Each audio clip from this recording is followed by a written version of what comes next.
John has a cattle farm, which consists of a few pens. So I might write down like farm, pens. Excuse me. Each pen houses some cows. The cows. So now we have, a pen has many cows, right? And maybe we'll start writing this stuff down just to like. We have like farm has many pens. Pen has many cows. The cows in each pen are of the same breed.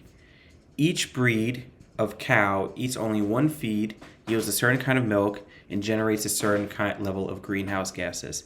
So this is telling me kind of like to me like breed is like really shouting out that this is a class, because I can see these properties associated with it, right? Like a breed has a feed, eats only one kind of feed, a certain amount of milk, and generates greenhouse gases.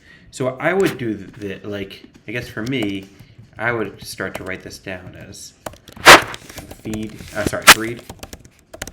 And then I would put like, here's the feed. What is it? Feed, milk, and greenhouse gases. Put like amount, milk, and greenhouse gases, the greenhouse amount.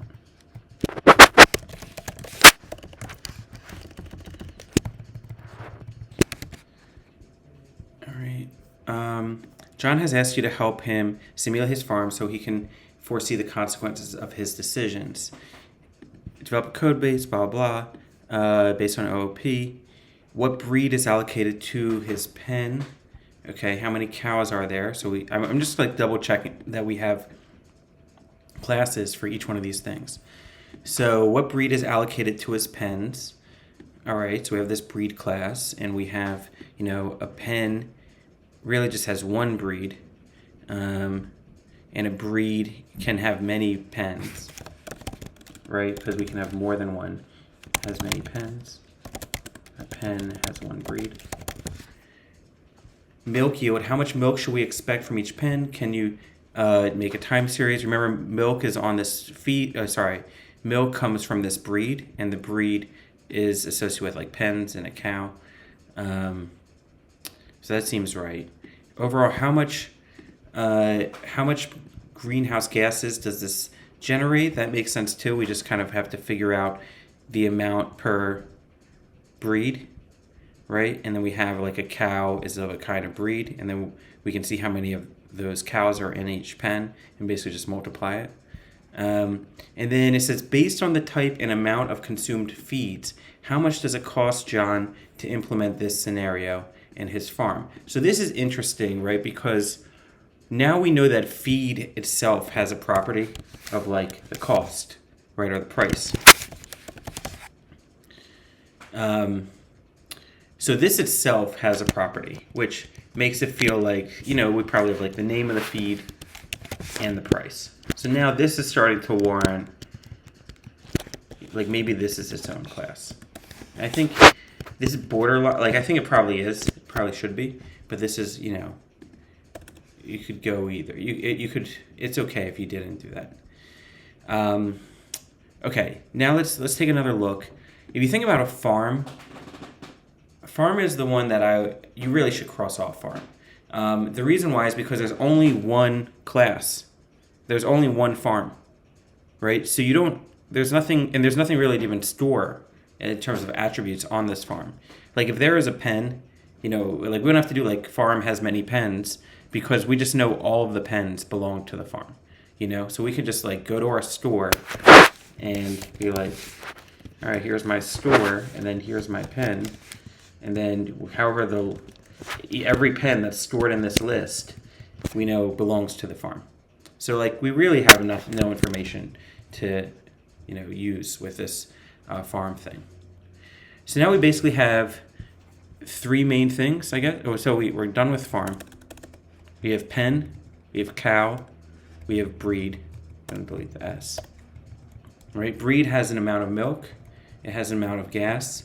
And like a breed, it seems like a breed, right, has this particular feed, and that feed has a price. Okay? And then we have like a pen has many cows. A pen has one breed. The feed thing, it doesn't directly relate to a feed. It has one feed through a breed. Then we go, a breed has many pens, and we already have a pen as one breed. And we have like a cow has one breed, and a breed has many cows. Right? And then we have a pen has one breed. We already have that there. So this is kind of like, these are our 4 classes, right? And then these are our relationships. Okay, so you kind of want to, so how did we do that, right? We justified making breed a class because it has its own attributes. These are just going to be numbers. So there's not much else to do here. We just kind of store the value. And then feed, we started off by making that an attribute of the breed. But then we saw, okay, well, actually it has like its own, we can't just do like feed name, right? It's also feed name and then the feed price. And so because like we kind of have these multiple attributes, we kind of like different kinds of feeds and each with different prices, it seems like, okay, well that, now we can see we have multiple feed instances, right? Which justifies making this a class.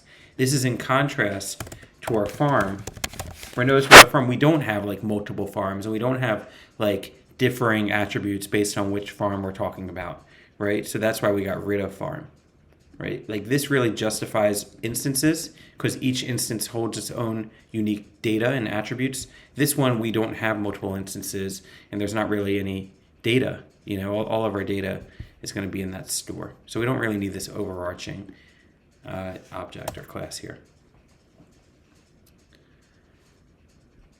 How do you guys, any questions about this? Is really critical. Like if I was evaluating, or interviewing someone based on this, like how they modeled it would be like really essential. And I would ask people, to justify it, especially if, they did something differently than I was expecting. Okay. And then the other thing I wanted to show you is, so I coded this out, but what I wanted, so I have my models here, right? You can see I didn't have the feed. I will add in the feed eventually. But the other thing I wanted to show you, these models, they literally just have like initialize. Maybe I can show you a simple one. It's like initialize the cow, right? Add it to the store. I should, be a little more consistent here. And then they just have like getters and setters. Like they just have the relationships. You write a cow is associated with a pen. A cow is associated with a breed, right? That's all they have. All this, all of the other components of like calculate this stuff, I just created a separate class for this. And I guess my main point is like these calculations are super easy once you get down the relationships. Like once I can be like, how many cows are there in a pen? Well, I can just do pen.cows and then calculate the length of the list, right? Once the relationships are there, all the rest comes, like this, you're talking about 16 lines of code, 12 lines of code. That's it. Really less than that, because if you don't count the init, like 9 lines of code to answer all their questions. All right? So the point is like get down the modeling, code out the relationships, and then the rest becomes pretty easy. All right, so you really just have to follow like if we did tic-tac-toe or anything like that, just follow that procedure. What are the different relationships? What are the classes? What are build out the relationships between them, get them going. All right, then start building in the more functionality.